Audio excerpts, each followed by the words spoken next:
తాకట్లో ఉన్న బంగారాన్ని విడిపించలేక వడ్డీల మీద వడ్డీలు కడుతూ ఇబ్బంది పడుతున్నారా? అయితే ఇప్పుడే సంప్రదించండి శివ గోల్డ్ కంపెనీ. మీ నమ్మకానికి మా హామీ శివ గోల్డ్ కంపెనీ.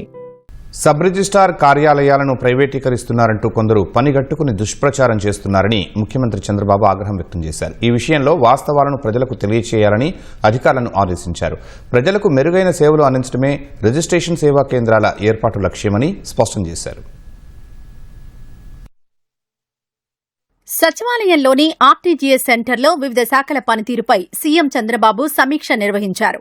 ప్రజలకు మెరుగైన రిజిస్ట్రేషన్ సేవలు అందించేందుకు ప్రభుత్వం కృతనిశ్చయంతో ఉందన్నారు.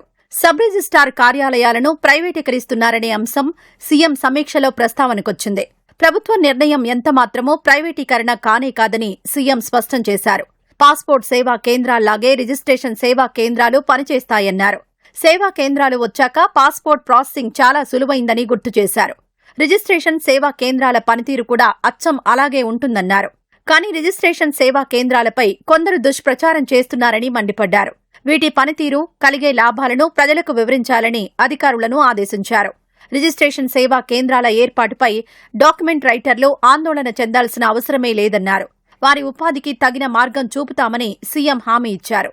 లిటిగెంట్ పిటిషనర్ల కట్టడి, దురుద్దేశపూరిత ఫిర్యాదుదారులను గుర్తించి కౌన్సిలింగ్ ఇవ్వాలని సీఎం నిర్దేశించారు. రాష్ట్ర వ్యాప్తంగా 81 మంది లిటిగెంట్ పిటిషనర్లు ఉన్నట్లు గుర్తించామన్నారు.